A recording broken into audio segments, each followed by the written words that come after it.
இந்த நாளிலும் ஆழமான வேத பாட வகுப்பிற்கு வந்திருக்கக்கூடிய ஒவ்வொரு அன்பு சகோதர சகோதரிகளை ஆண்டவராகிய இயேசு கிறிஸ்துவின் நாமத்தினாலே உங்களை வாழ்த்தி வரவேற்கிறேன்.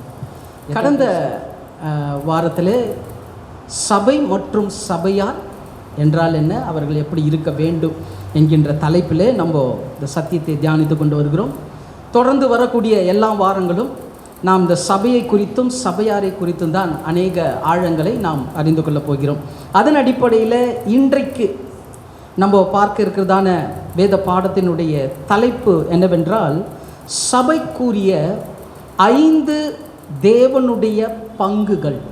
சபைக்குரிய 5 தேவனுடைய பங்குகள் அல்லது சபையை குறித்த தேவனுடைய 5 தரிசனங்கள்னு கூட சொல்லலாம். நம்மளுக்கு எல்லாருக்குமே ஒரு தரிசனம் இருக்கும். அநேகருக்கு தரிசனம் உண்டு.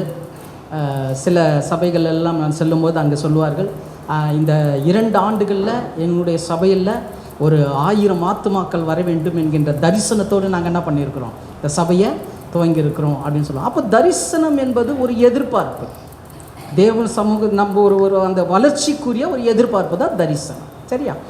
அது நம்ம எப்படி ஒரு தரிசனத்தின் அடிப்படையில் நம்ம தேவனுடைய காரியங்களை செய்கிறோமோ, தேவனும் நம்மிடத்தில் ஒரு தரிசனத்தை வச்சுருக்கிறார். நம்ம எப்படி இருக்கணும் அப்படின்றது அவருடைய ஆதீனத்தில் இருக்கக்கூடிய அந்த தரிசனங்கள். அதனால தான் சபையை குறித்த தேவனுடைய ஒரு 5 தரிசனங்களும் சொல்லலாம், இல்லை சபையை குறித்த தேவனுடைய 5 பங்குகள் அப்படின்னு கூட சொல்லலாம். சரி, இப்போது கடந்த முறை ஒரு வசனத்தை வாசித்து நம்ம முடித்தோம். எபேசியர் 1ஆம் அதிகாரம் 19வது வசனத்தை வாசிங்க. எபேசியர் 1:19. தாம் கிறிஸ்துவை மரித்தோரிலிருந்து எழுப்பி அவரிடத்தில் நடப்பித்த தமது பலத்த சத்துவத்தின் வல்லமையின் படியே விசுவாசிக்கிறவர்களாகிய நம்மிடத்திலே காண்பிக்கும் தம்முடைய வல்லமையின் போதுங்க. இது தொடர்ந்து வருகிற பிற்பகுதியில் இருக்கிறத நம்ம நெக்ஸ்ட் வீக்கில் அதனுடைய ஆழங்களை பார்க்கலாம். முதல் 2 பகுதி, இந்த வசனத்தில் முதல் 2 பகுதி என்ன சொல்லுகிறது என்றால், இயேசுவை மரித்தோரிடத்திலிருந்து எழுப்பி அவரிடத்தில் நடப்பித்த. அப்போ அவரிடத்தில் நடப்பித்த அப்படின்னு சொல்லும்போது, இயேசு எதற்காக மரித்தார், தேவன் எதற்காக அவரை உயிர்ப்பித்தார், உயிரடை செய்தார் அப்படின்றது ஒரு நோக்கத்தை வச்சு தேவன் என்ன பண்ணார், தம்முடைய குமாரனை எழுப்பினார். எழுப்பி அவரிடத்தில் நடப்பித்த அந்த காரியத்தை, தேவனுடைய பலத்த சத்துவத்தின் வல்லமையை இப்போ யார் மூலியமா தெரிய வரணுமா, யார் மூலியமா தெரியணுமா? விசுவாசிக்கிறவர்களாகிய சபையாரா நம் மூலமாக தெரியணுமா? அப்போது இயேசுவை மரித்தோர்லேருந்து உயிர்ப்பித்து அவரிடத்தில் நடப்பித்த காரியங்கள் என்ன என்பது தான் பங்கு என்று வேதம் சொல்கிறது. அதை தான் போர்ஷன் என்று ஆங்கிலத்தில் வருகிறது. பங்குகள் என்று பெயர். இயேசுவை மரித்தோர்ந்து எழுப்பித்து சபைக்கு கொடுக்கக்கூடிய 5 பங்குகள், அல்லது இயேசுவை கொண்டு சபைக்கு தேவன் வைத்திருக்கிற 5 தரிசனங்கள். விளங்குதா? இதை தெளிவாக புரிஞ்சுக்கிட்டா தான் நம்ம உள்ளே போக முடியும். சரியா? ஸோ அதன் அடிப்படையில் தான் நம்ம இன்னைக்கு இந்த சத்தியத்தை தியானிக்க போகிறோம். ஏதோ சபையை குறித்ததான சத்தியங்கள்னு சொல்லும் போது நிறைய பேர் அதை என்ன பண்ணுறது, அவ்வளோ வாஞ்சியாக கேட்பது கிடையாது. ஆனால் சபை தான் எல்லாத்துக்குமே ஆதி மூலமாக இருக்குது. ஒரு சபை தான். ஏன்னா சபை என்பது நம்ம எல்லாம் தேவனுடைய ஆலயமாக இருக்கிறோம். இந்த ஆலயங்களை ஒன்று கூடி தேவன் சந்திக்கிற இடம் தான் சபை. விளங்குதா? ஆலயங்கள் எல்லாம் ஒன்று கூடி தேவன் சந்திக்கிற ஒரு இடம் சபை. சபை கூடி வருதல் என்பது தேவனுடைய மிகப்பெரிய திட்டம். எல்லாரும் ஒன்று கூடி வரும் பொழுது அந்த இடத்துல என்ன நடக்கணும், எப்படி இருக்கணும் அப்படின்றது தான் தேவனுடைய ஒரு 5 தரிசனங்கள். அதுதான் தேவனுடைய 5 பங்குகள். நமக்கு கொடுக்கும்படியாக, சபைக்கு கொடுக்கும்படியாக தேவன் வகுத்த 5 பங்குகள். இது குமாரன் மூலமாக நமக்கு கிடைச்சிருக்குது. குமாரன் மூலமாக நமக்கு கிடைத்திருக்கிறதுன்றதை ரொம்ப நான் புரிஞ்சுக்கலாம். ஏன் குமாரன் மூலமாகத்தான் இந்த 5 பங்கை நாம் பெற்றுக்கொண்டோம் என்றால், பழைய ஏற்பாட்டில் நீங்கள் எடுத்து பார்த்தீங்கன்னா முதலாவது எழுதப்பட்ட புத்தகம் எதுங்க சொல்லுங்கள் பார்ப்போம். என்ன புத்தகம்? ஃபஸ்ட்டு எழுதப்பட்ட புத்தகம் 66 புத்தகத்தில் யோபு. குட். யோபின் புஸ்தகத்தில் யோபு சொல்றாரு பாருங்க, யோபு 31 அதிகாரம் 2-3. யோபு 31:2-3. அப்பொழுது உன்னதங்களிலிருந்து தேவன் அளிக்கும் பங்கும் உன்னதத்திலிருந்து சர்வ வல்லவர் கொடுக்கும் சுதந்திரமும் கிடைக்குமோ? உன்னதத்திலிருந்து வல்லவருடைய பங்கும் அவர் கொடுக்கிற சுதந்திரமும் என்னவா கிடைக்குமோ அப்படின்னு ஒரு கேள்வி போடுறாரு. புரியுதுங்களா? இந்த வசனம், உன்னதத்தில் இருக்கிற தேவனுடைய பங்கும் சுதந்திரமும் மனிதர்களுக்கு கிடைக்குமோ? அடுத்த வசனம், மாறுபாடானவனுக்கு ஆபத்தும் அக்கிரமம் செய்கைக்காரருக்கு ஆக்கினையும் அல்லவோ கிடைக்கும். எது கிடைக்குமா? அப்போ மாறுபாடா இருக்கிறவனுக்கு என்ன கிடைக்குது? ஆபத்து வருது. அக்கிரம செய்கிறவர்களுக்கு என்ன கிடைக்குது? ஆக்கினை கிடைக்குது. தவிர தேவனிடத்திலிருந்து பங்கும் சுதந்திரமும் கிடைக்காது. கிடைக்குமோ அப்படின்னு ஒரு கேள்வியை கேட்குறார். விளங்குதா? இதுதான் பழைய ஏற்பாட்டில் இருந்த சூழல். ஆனால் இயேசு கிறிஸ்துவை கொண்டு தான் தேவன் இந்த 5 பங்கையும் 5 தரிசனத்தையும் வெளிப்படுத்தினார். இதை எங்க ஒரு தீர்க்க தரிசனமாக வெளிப்படுத்தினார்னா, உபாகமம் 32 அதிகாரம் 8-9. உபாகமம் 32 அதிகாரம் 8-9 வசனங்களை வாசிங்க. உன்னதமானவர் ஜாதிகளுக்கு சுதந்திரங்களை பங்கிட்டு. இங்க முதல்ல யாரை பத்தி வருது? உன்னதமானவர் ஜாதிகளுக்கு சுதந்திரத்தை பங்கிட்டு. ஆதாமின் புத்திரரை வெவ்வேறாய் பிரித்த காலத்தில் ஆதாமின் புத்திரரை என்ன பண்றாராம்? வெவ்வேறாக பிரிக்கிறாரு. இஸ்ரவேல் புத்திரருடைய தொகைக்கு தக்கதாய் சர்வ ஜனங்களின் எல்லைகளை திட்டம் பண்ணினார்.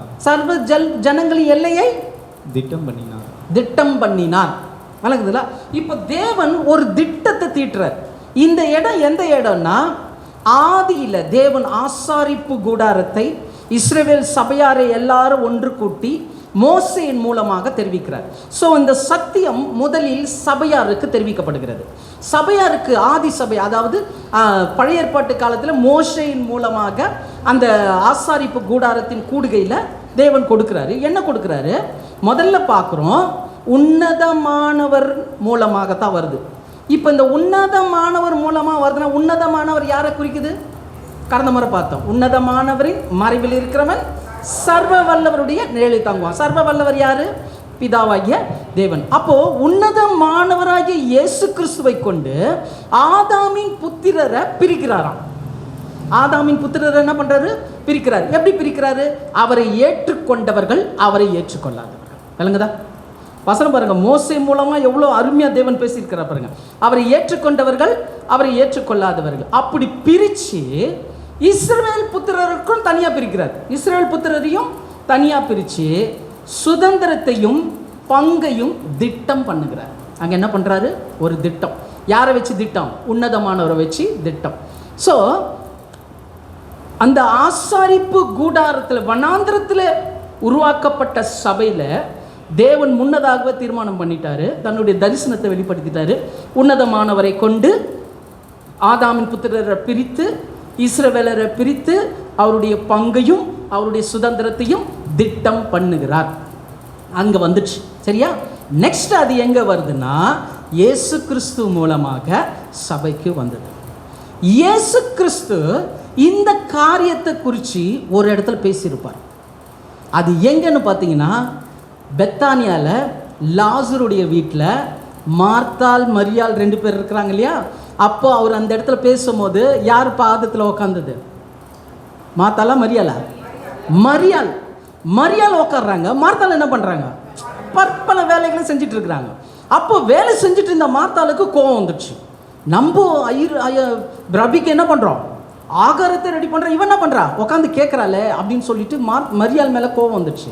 அப்போ அவள் வெளிப்படுத்தும் போது இயேசு சொல்கிறாரு, வாசிங்க, லூக்கா 10:42. லூக்கா 10:42. தேவையானது ஒன்றே சொல்றாரு பாருங்க. தேவையானது ஒன்றே. மரியாள் தன்னை விட்டு எடுப்படாத நல்ல பங்கை தெரிந்து கொண்டால். பாத்தீங்களா? மரியாள் தன்னை விட்டு எடுப்படாத நல்ல பங்கை என்ன பண்ணலாம்? தெரிந்து கொண்டால் அப்படின்னு சொல்றாரு. அப்போ இங்க சொல்றாரு தேவையானது ஒன்றே, ரொம்ப முக்கியம். அது என்னன்னு அங்க சொல்லப்படலை. ஆனா மரியாள் கேட்டிருப்பா கரெக்டா? மரியாள் கேட்டிருப்பா.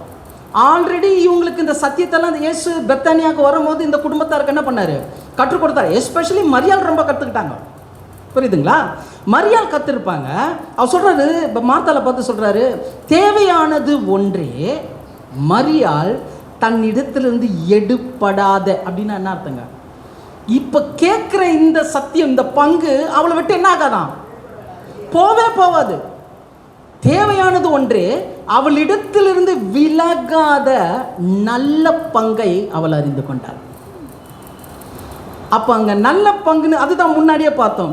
தேவன் ஆதியிலே என்ன பண்ணிட்டாரு? வாக்கு பண்ணிட்டார். முதல் சபை கூடுதலையே வாக்கு பண்ணிட்டாரு உன்னதமானவர் மூலமா.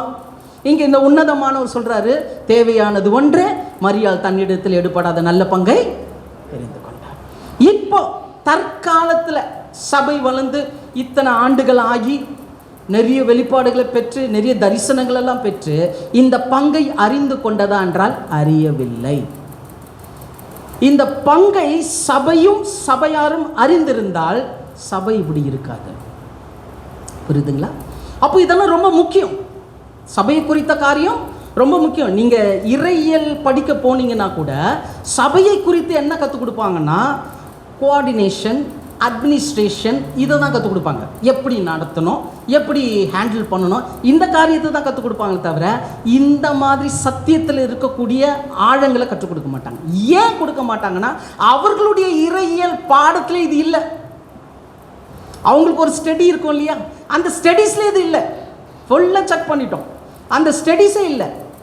இதனால என்ன ஆச்சுன்னா, இன்றைக்கு வருகிற சபைகளும் சரி சபையாரும் சரி என்னென்ன ஏதோ ஒன்று வந்து போனோம், ஞாயிற்றுக்கிழமை வந்துடுச்சு சர்ச்சுக்கு போயிட்டு போனால் போதும். இல்லை, தேவன் நம்மை குறித்து வைத்திருக்கிற அந்த 5 தரிசனம், அந்த 5 பங்கு நம்ம அறிந்து கொள்ளும் போது தான் தேவன் சபையை குறித்து எவ்வளோ மேன்மையாக வைத்திருக்கிறான்றதை நம்மால் புரிந்து கொள்ள முடியும். சரி, இப்போ சபைக்குரிய தேவனுடைய 5 பங்குகள் அல்லது 5 தரிசனங்கள் என்னென்பதை ஒவ்வொன்றாக நம்ம பார்க்கலாம். முதலாவது காரியம் எபிரேயர் 3ஆம் அதிகாரம் 1வது வசனம். எபிரேயர் 3:1.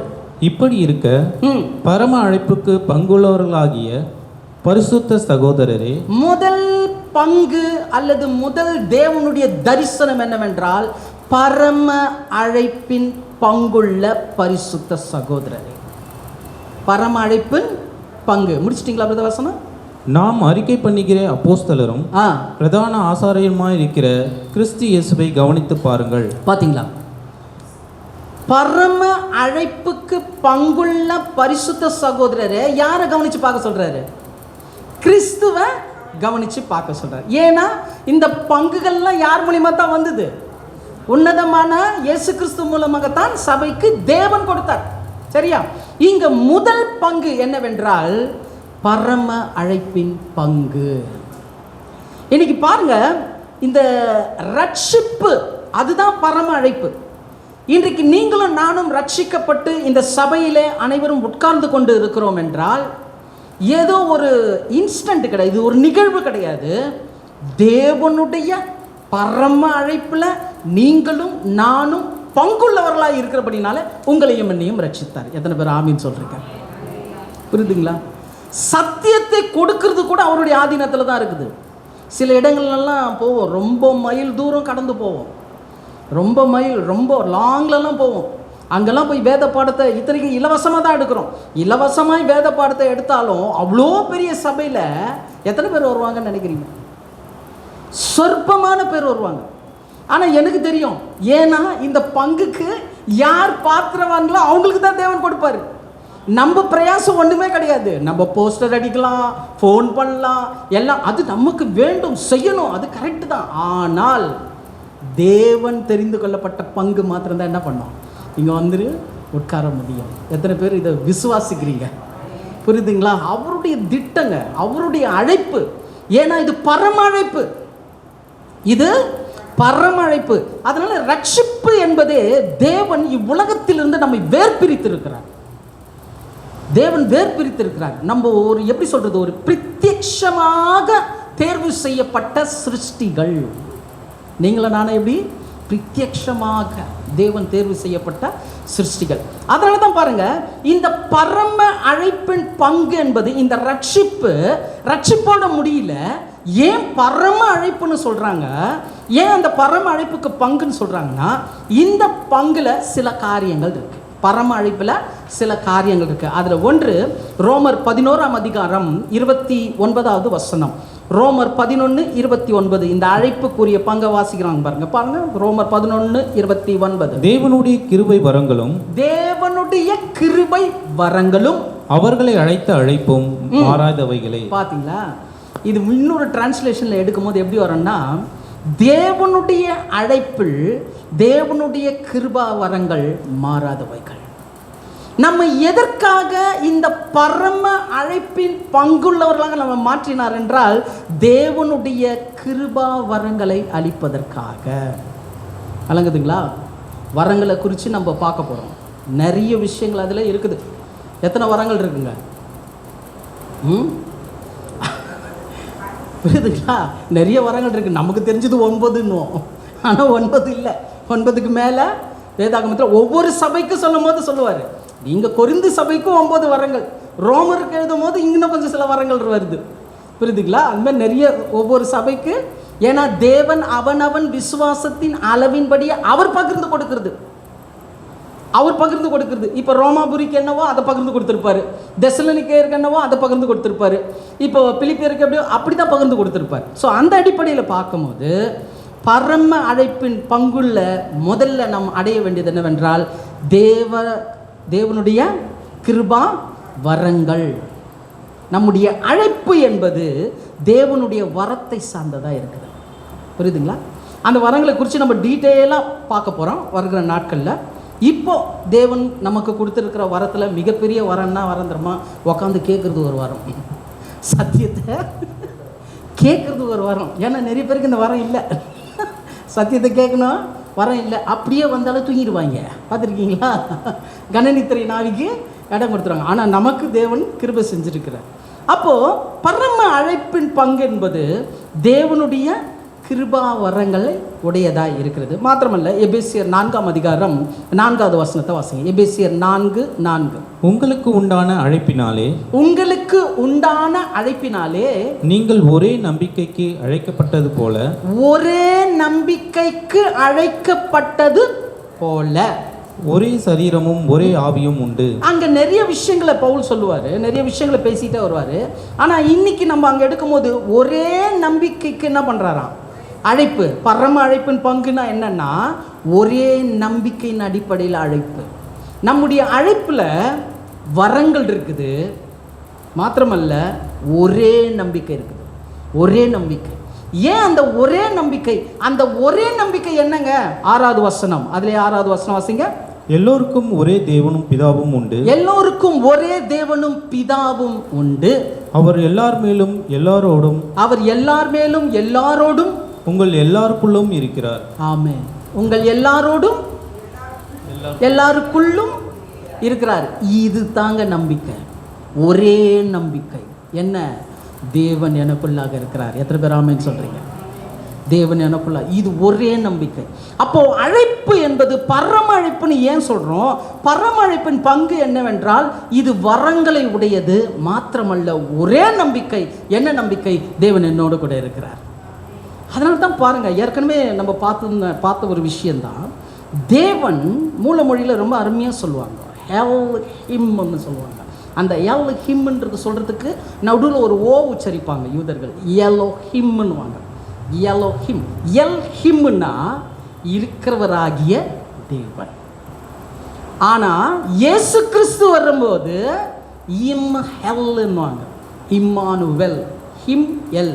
எல் ஹிம் அப்படியே சேஞ்ச் ஆகும். ஹிம் எல்.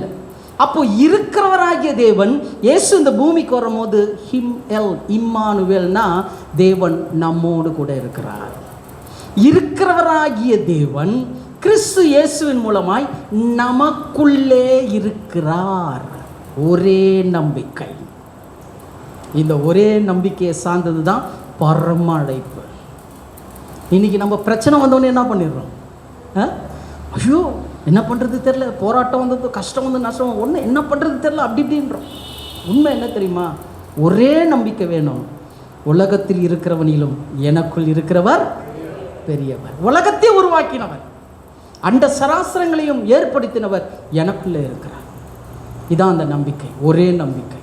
இதில் நிறைய விஷயங்கள் வரும். ஒரே ஆவி, ஒரே ஞான ஸ்நானம், அதெல்லாம் தேவனுக்கு சித்தமான பார்க்கலாம். அப்போது முதல்ல தேவனுடைய சபைக்குரிய 5 தேவனுடைய அழைப்பா 5 பங்கு அல்லது 5 தரிசனத்தில் முதலாவது காரியம் பரம அழைப்பின் பங்கு. விளங்குதுங்களா? பரம அழைப்பின். இந்த வரங்கள் கூட ஏன் சொல்கிறோன்னா, இன்னைக்கு கிறிஸ்தவத்தில் என்ன ஆயிடுச்சுன்னா, சில காரியங்கள் இன்னாருக்குத்தான் உண்டு, இன்னாருக்கு இல்லைன்னு ஆயிடுச்சு. ஃபார் எக்ஸாம்பிள், பரிசுத்த ஆவியின் வரம், பரிசுத்த ஆவியை வரமாகவே மாற்றிட்டாங்க. இந்த பரிசுத்த ஆவியை பெற்றுக்கொள்வது என்பது வரம்னே ஆகிட்டாங்க.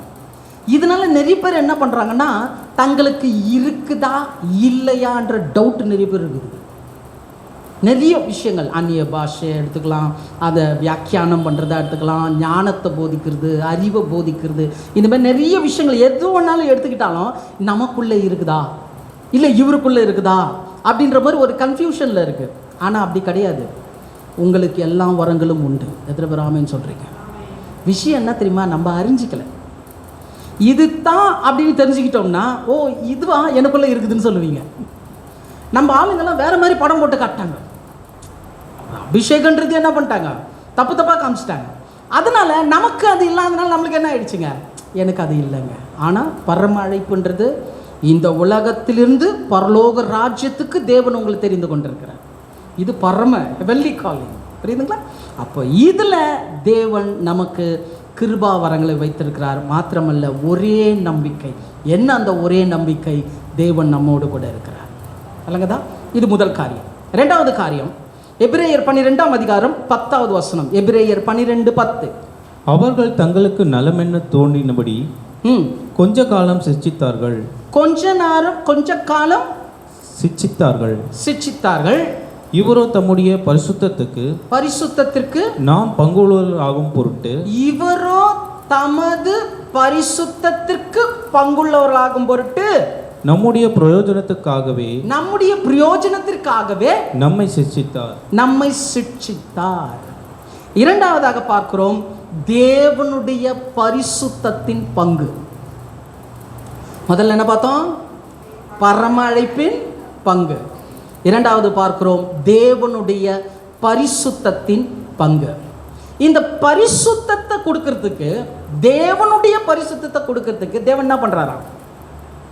வாஸ்தவமே அதில் என்ன பண்ணுறாரா? சிட்சிக்கிறார். இல்லைங்கதா? தேவன் என்ன பண்ணுறாரா?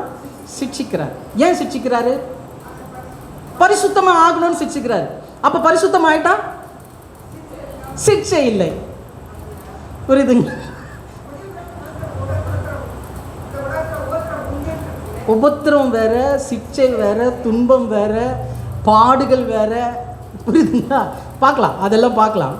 ஆக்சுவலாக சிட்சை என்பது கண்டித்து திருத்துவது. எப்படி? ஒரு பிள்ளை தப்பு பண்ணிடுச்சு.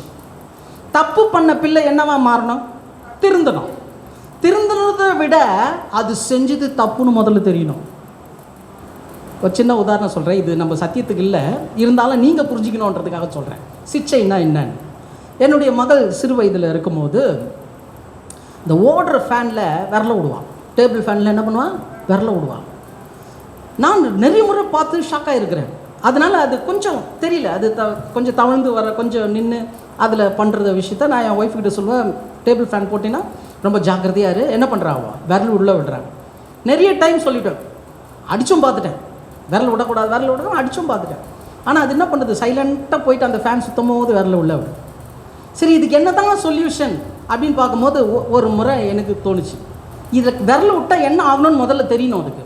அதனால் என்ன பண்ணேன்னா, ஃபேனை போட்டுட்டு ஆஃப் பண்ணிவிட்டு கூப்பிட்டு வந்து நிற்க வச்சு விரலை விடுங்க. அது என்ன பண்ணுச்சு? என்ன பார்க்குது? ஃபேனை பார்க்குது. ஏன்னா ஃபேனில் விரல விட்டு அடிப்பேன்னு தெரியும். ஆனால் இப்போ என்ன பண்ணுறாரு? அப்பாவே விரல விட சொல்கிறார். விட்டுச்சு, நல்லா அடிபட்டுச்சு, டப்புன்னு அடிபட்டது. உடனே கதறி அழுதுட்டு ஓடிடுச்சு. அன்னிலேருந்து இன்ன வரைக்கும் ஃபேனில் விரல விடுறதில்ல. புரியுதுங்களா? அப்போ சிட்சை என்பது என்ன? தான் செய்யறது தவறுன்னு தெரியணும், அதை செஞ்சா என்ன விபரீதம்ன்றதையும் புரிஞ்சுக்கணும். புரியுதுங்களா? அப்போ பரிசுத்தம் என்பது நாம் பெற்றுக்கொள்வதற்காக, அசுத்தம் என்பது நம்மை விளக்குவதை நம்ம விளங்கிக்கணும். அசுத்தம்னா என்ன, பரிசுத்தம்னா என்னன்றதை நம்ம விளங்கி கொள்வதற்காக தேவன் சிட்சிக்கிறார். அப்போ வாழ்க்கையில் சில பிரச்சனைகள் கொஞ்சம் ஏறுமாறாக நடந்தால் முதல்ல என்ன பண்ணணும் தெரியுமா? ஆண்டவரே என்னை பரிசுத்தப்படுத்துங்க, ஏன்னா இந்த பிரச்சனை எதனால் வந்ததுன்னு எனக்கு தெரியல, என்ன பண்ணுங்க, பரிசுத்தமாக்குங்கன்னு சொல்லி போகிறாங்களேன், போயிடும். அதனால் இருந்தால் என்ன பண்ணிடும், கண்டிப்பாக போயிடும். ஏதாவது ஒரு வாழ்க்கை ஸ்மூத்தாக போகிற இடத்துல ஏதோ ஒரு பிரச்சனை வருதுன்னா பிரச்சனைக்கு காரணம் நம்ம தான். நம்ம 10 பேரை கை காட்டலாம், ஆனால் பிரச்சனைக்கு காரணம் நம்ம தான். உனக்கு விரோதமாக எழும்புகிற ஆயுதம் வாய்க்காத. இது வாக்கு தத்தம், இது எந்த நாளுமே பொய்யாகாது, இது மெய். அத்துமீறி ஆயுதம் என்ன தாக்குதுன்னா என்ன அர்த்தம்? நான் சரியில்லை. புரியுதுங்களா? அப்போ இதை நாம் தெளிவாய் புரிந்து கொள்ள வேண்டும். சரி, அப்போ தேவனுடைய பரிசுத்தத்தின் பங்கு இரண்டாவது காரியம். இது எதற்கு? இந்த பரிசுத்தத்தை ஏன் பெற்றுக்கொள்ளணும்னா இது சுத்திகரிப்பு. இது என்னது? சுத்திகரிப்பு. ஆக்சுவலாக இன்றைக்கு சபைகளில் இருக்கக்கூடிய மிகப்பெரிய பிரச்சனை என்னென்னா, அநேக சபைகளுக்கு நான் சென்று வருகிறேன். எல்லா சபைகளிலும் நான் பார்க்குற ஒவ்வொரு சபைக்கும் போகும்போது அந்த சபையில் இருக்கக்கூடிய காரியங்களெல்லாம் ரொம்ப ஸ்டடி பண்ணி ஆராய்ச்சி பண்ணணும். ஏன்னா இப்படி நான் பார்த்த விஷயத்தில் சபை ஒரு அந்த ஒரு என்ன சொல்கிறது, அந்த ஒரு அறிவு இல்லாமல் இருக்குது. தெளிவு, அறிவு கூட சொல்லக்கூடாது, தெளிவு இல்லாமல் இருக்குது. என்ன தெரியுமா? சிட்சைக்கும் சுத்திகரிப்புக்கும் உள்ள மகத்துவம் தெரியல இன்னைக்கு சபையில். சிட்சைக்கும் சுத்திகரிப்புக்கும் உள்ள, சிட்சையில் பிரச்சனை பெருசாக இருக்குது. ரொம்ப பெருசாகிட்டு இருக்கும்போது என்ன தெரியுமா தோணுது? தேவனே என்னை சோதிக்கிறான்னா அப்படி போயிடுறாங்க. ஏன் பிரச்சனைக்கு காரணம்னு நம்மளை பார்க்காம தேவன் தப்பா என்ன சோதிக்கிறாரு அப்படின்னு போயிடுறாங்க. இன்னொன்று, சுத்திகரிப்பை குறித்து பேசும்போது ஜனங்கள் அதை ஏன் சபை தலைவர்களே என்ன பண்ணுறதில்ல, அக்செப்ட் பண்ணுறதில்ல. லாஸ்ட் டைம் ஒரு 2 years பேக்கு ஒரு டிபிஎம் சர்ச்சில் பேசணும், சிலோன் பெண்டகாஸ்டில் பேசிகிட்டு இருக்கும்போது அந்த இடத்துல சுத்திகரிப்பை குறித்து பேசும்போது அந்த பாஸ்டர் முடித்த உடனே என்னை கூப்பிட்டு சொன்னார், நீங்கள் எது வேணாலும் பேசுங்க, சுத்திகரிப்பை குறித்து பேசாதீங்க. ஏன்னா சுத்திகரிப்பு நாங்கள் கொடுக்குறோம், ஒவ்வொரு சனிக்கிழமையும் திருவனந்தத்துக்கு முன்னாடி நாங்கள் கொடுக்குறோம், நீங்கள் இந்த சுத்திகரிப்பை கொடுங்க. அப்போ நான் கேட்டேன், சுத்திகரிப்புன்னா என்ன? பாவத்திலேருந்து தன்னை என்ன பண்ணோம், சுத்திகரிச்சுக்கணும், அதானே ஐயா சுத்திகரிப்புன்னா. அப்போ செஞ்சுட்டு சுத்திகரிச்சுக்கலாமா? அவர் கேட்குறாரு, செஞ்சுட்டு சுத்திகரிச்சுக்கலாமா? அப்போ பாவம் செய்கிறதுக்கு நீங்கள் லைசன்ஸ் கொடுக்குறீங்களான்னு கேட்டார். என்னது, பாவம் செய்கிறதுக்கு நீங்கள் லைசன்ஸ் கொடுக்குறீங்களா, தெய்வ பயம் வேண்டாமா அப்படின்னு கேட்டார். எனக்கு ரொம்ப ஆச்சரியமாக இருந்தது. சரி, இந்த உலகத்தில் இயேசு எதற்காக ரத்தத்தை கொடுக்கணும்? கொடுக்க வேண்டிய அவசியம் இல்லையே. நாம் நம்முடைய பாவங்களை மேற்கொள்வோம் என்றால் இயேசு வர வேண்டிய அவசியம் இல்லை. வசனத்தை வரைக்கும் கொடுத்துட்டு போயிட்டு இருக்கலாம், பழைய ஏற்பாட்டில் கொடுத்த மாதிரி. ஆனால் ஏன் இயேசு கொடுத்தாருன்னா, உங்களாலும் என்னாலும் பரிசுத்தமாய் மாற முடியாது. அதுவும் தேவனுடைய பரிசுத்தம், நம்ம பரிசுத்தம் இல்லை, தேவனுடைய பரிசுத்தத்துக்கு நம்ம மாற முடியாது. அதனால தான் வசனம் சொல்லுது பாருங்க, வசிங்க. அது முதல்ல அந்த தெய்வ பயம்னா என்னன்றது ஒரு விளக்கம் பார்த்துடலாம். ஏன்னா அது முதல்ல தெரிஞ்சுக்கணும். அது வாசிங்களா, 2 கொரிந்தியர் 7:1 வாசிங்க. இப்படிப்பட்ட வாக்குத்தத்தங்கள் நமக்கு உண்டாயிருக்கிறபடியினால் பிரியமானவர்களே, மாம்சத்திலும் ஆவியிலும் உண்டான, நல்ல கவனிங்க, மாம்சத்திலும் ஆவியிலும் உண்டான எல்லா அசூசியும் நீங்க நம்மை சுத்திகரித்துக் கொண்டு பரிசுத்தமாக்குதலை தேவ பயத்தோடு பூரணப்படுத்த கடவோம். எது தேவ பயம்? பரிசுத்தமாகுதல் தான் தெய்வ பயம். புரியுதுங்களா? அப்போ இந்த உலகத்தில் கரை என்கின்ற அசுசி படாதபடிக்கு ஒவ்வொரு நாளும் நம்மை பரிசுத்தம் பண்ணிக்கொள்வது தான் தெய்வ பயம். உண்மையிலே நான் தேவனுக்கு பயப்படுகிறேன்னு சொன்னால் நம்மை சுத்திகரிச்சுக்கிட்டே இருக்கணும். ஏன்னா அவர் தானே சொல்லியிருக்கிறாரு, நம்முடைய அழைப்பு அதில் தானே இருக்குது. 1 தெசலோனிக்கேயர் 4:7 வாசிங்க. 1 தெசலோனிக்கேயர் 4:7. தேவன் நம்மை அசுத்தத்திற்கல்ல பரிசுத்தத்திற்கே அழைத்திருக்கிறார். பார்த்தீங்களா? தேவன் நம்ம எதுக்கு அழைக்கலையா? அசுத்தத்திற்கல்ல பரிசுத்தத்திற்கே அழைத்திருக்கிறார். அப்போ இந்த பரிசுத்தமாகுதல் என்பது தேவனுடைய பரிசுத்தம். அது பேதுரு எழுதுற பாருங்களா, 1 பேதுரு 1ஆம் அதிகாரம் 15-16. 1 பேதுரு 1:15-16. உங்களை அழைத்தவர் பரிசுத்தராய் இருக்கிறது போல பாத்தீங்களா, உங்களை அழைத்தவர் பரிசுத்தராய் இருக்கிறது போல நீங்களும் உங்கள் நடக்கைகள் எல்லாவற்றிலேயும் பரிசுத்தராய் இருங்கள். பாத்தீங்களா, அவர் பரிசுத்தர் ஆகியால் நம்மள என்ன பண்ணுமா, பரிசுத்தரா இருக்க. வசனம் முடிச்சதுங்களா? நான் பரிசுத்தர் ஆகையால் நீங்களும் பரிசுத்தராய் இருங்கள் என்று எழுதியிருக்கிறதே. தேவன் எவ்வளோ கிளியரா ஏற்கனவே சொன்ன விஷயத்தை தான் பேதுரு சொல்றாரு சபைக்கு. அவர் பரிசுத்தராக இருக்கிறது போல நம்மள என்ன பண்ணுமா, பரிசுத்தமாக்கணுமா. நான் பரிசுத்தர் ஆகியால் நீங்களும் பரிசுத்தம் உள்ளவர்களாக இருங்க. அதனால தான் பரிசுத்த அலங்காரத்தோட கர்த்தர் என்ன பண்ணணுமா, தொழுது கொள்ளணும். பரிசுத்தம் ரொம்ப முக்கிய சகோதர சகோதரி. உங்களையும் என்னையும் குறித்த தேவனுடைய தரிசனம் அல்லது தேவனுடைய பங்கு என்னவென்றால், தேவனுடைய பரிசுத்தத்துக்கு நீங்களும் நானும் பங்காளிகளாக இருக்கிறோம். அப்போ இந்த பரிசுத்தமாகுதல எவ்வளோ தெய்வ பயத்தோடு நம்ம என்ன பண்ணணும், பூர்ணப்படுத்தணும். ஒவ்வொரு நாளும் நீங்கள் ஒன்றும் இல்லை, ஒரு ஜபத்தை இப்படி பண்ணுங்களேன். ஆண்டவரே, என்னுடைய பரிசுத்த குறைச்சலை எனக்கு உணர்த்தும் ஆண்டவர்னு சொல்லி பாருங்கள். என்னுடைய பரிசுத்த குறைச்சலை எனக்கு உணர்த்தும் ஆண்டவர்னு சொல்லி பாருங்களேன். நீங்கள் செஞ்சதெல்லாம் ஓடும். ஏதாவது ஒரு விஷயம் பேசிட்டோன்னே ஓடும். நீ தப்பாக பேசிட்ட, நீ தவறாக பேசிட்ட, ஓடும். அப்படி உங்கள் இருதயம் தேவனுடைய ஆவியினாலே உணர்த்தப்படும் போது, ஆண்டவரே என்னை சுத்திக்கிறீங்க, இயேசுவே உம்முடைய ரத்தத்தினால என்ன பண்ணுங்க, சுத்தி. இது தாங்க பரிசுத்த ஜீவியம். இதுதான் வெளிப்படுத்தல சொல்லி இருக்குது. அநியாயம் செய்கிறவன் இன்னும் அநியாயம் செய்யட்டும், பரிசுத்தமாக இருக்கிறவன் இன்னும் பரிசுத்தமாகட்டும். பரிசுத்தம் என்பது தேவனுடைய குமாரன் மூலமாக நம்ம பெற்றிருக்கிறோம். அது ஒன் ஷாட்ல முடியல. நிறைய பேர் இப்போ அப்படி தான் பிரசங்கம் பண்ணிட்டு இருக்கிறாங்க.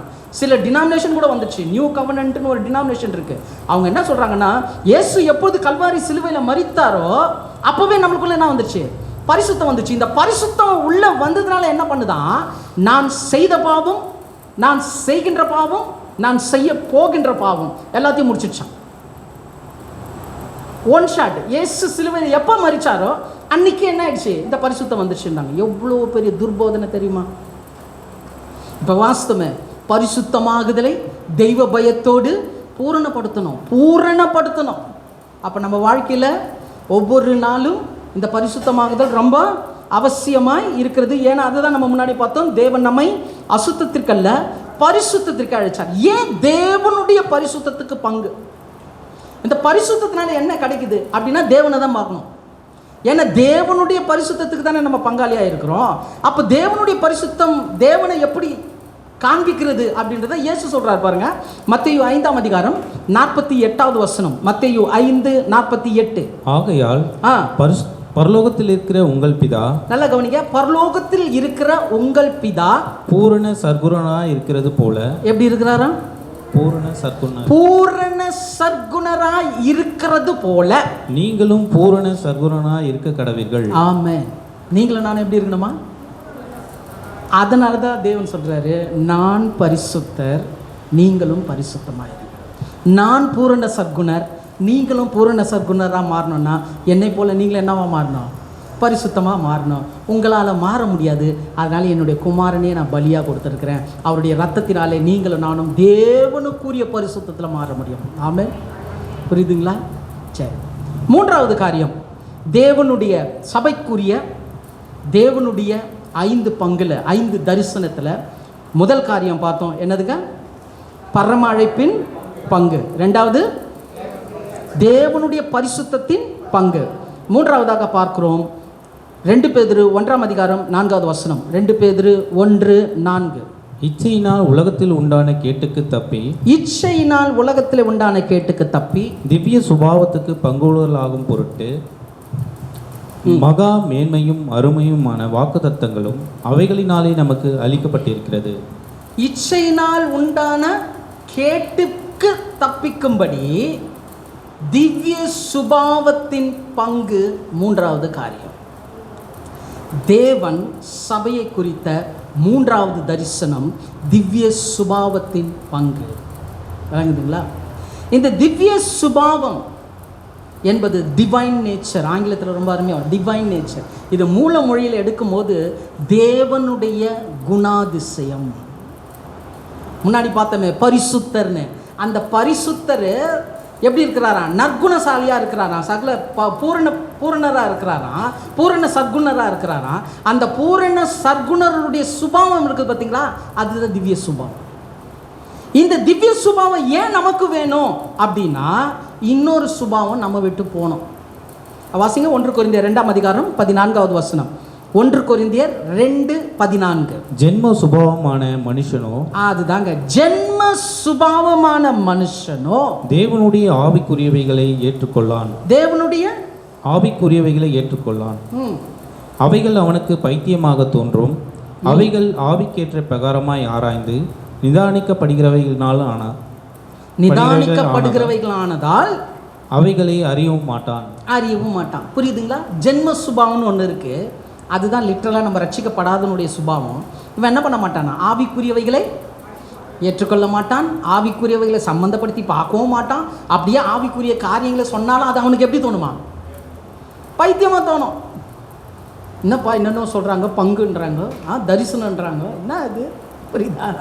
ஏன்னா அந்த காரியங்கள் எல்லாம் என்ன பண்ண முடியாது, ஜென்ம சுபாவத்தில் இருக்கிறவனால விளங்கிக்க முடியாது. ஜென்ம சுபாவம் திவ்ய சுபாவத்தை நம்ம செப்பரேட்டாக பார்க்கும்போது இந்த விஷயத்தெல்லாம் நிறைய வசனங்கள் இருக்குது.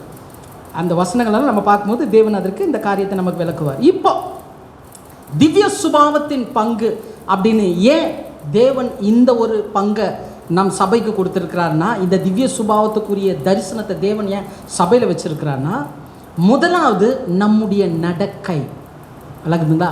நம்முடைய நடக்கை எப்படி மாறணும்? திவ்ய சுபாவத்துக்குரியதாக மாறணும்னா நம்முடைய நடக்கை எப்படி மாறணும்? 2 கொரிந்தியர் 1ஆம் அதிகாரம் 12வது வசனம். 2 கொரிந்தியர் 1:12. மாம்சத்துக்கேற்ற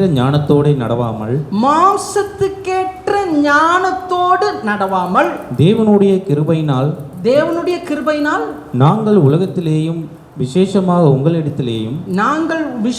உங்களிடத்திலேயும் கபடமில்லாமல் திவ்ய உண்மையோடு நடந்தோம் என்று எங்கள் மனதே எங்களுக்கு சொல்லும் சாட்சியே எங்கள் புகழ்ச்சியாக இருக்கிறது. பாத்தீங்களா? எங்கள் மனதை எங்களை குறித்து சொல்லும் சாட்சியே எங்களுக்கு என்னவா இருக்குதான்? புகழ்ச்சி. அப்போ ஏன் திவ்ய சுபாவத்தின் பங்கு? அப்போ நம்முடைய நடக்கையில திவ்ய உண்மை வேண்டும். திவ்ய சாதாரண உண்மை இல்லை, திவ்ய உண்மை, தெய்வீக உண்மை. எது இருக்கக்கூடாதான்? மனுஷனுக்கேற்ற ஞானம். இது மனுஷனுக்கேற்ற ஞானம்னா எப்படின்னா, சில நேரத்தில் சில விஷயங்கள் நமக்கு சரின்னு படம். நம்ம செஞ்சுருக்கிறது எனக்கு ஓகே, நான் கரெக்டாக தான் பிரதர் பண்ணியிருக்கிறேன், நான் கரெக்டாக தான் சிஸ்டர் பண்ணியிருக்கிறேன், எல்லாம் அப்படி தான் சொல்லுவோம். நம்ம கரெக்டாக பண்ணிடுவோம், கரெக்டாக பண்ணுவோம். ஆனால் நீங்கள் கரெக்டுன்னு சொல்கிறது பலருக்கு அது கரெக்டாக இருக்கும். இல்லைங்க இது தப்புங்க அப்படின்னு.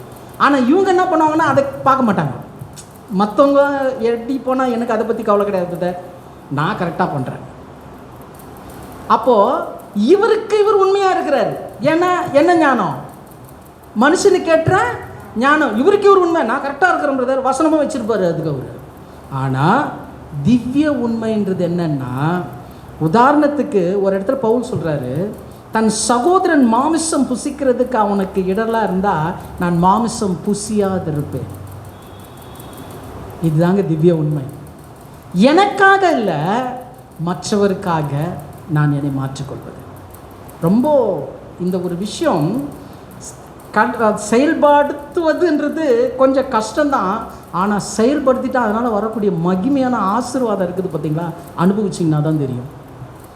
எத்தனை பேருடைய இருதயத்தில் நம்ம இடம் முடிக்கலாம் தெரியுமா?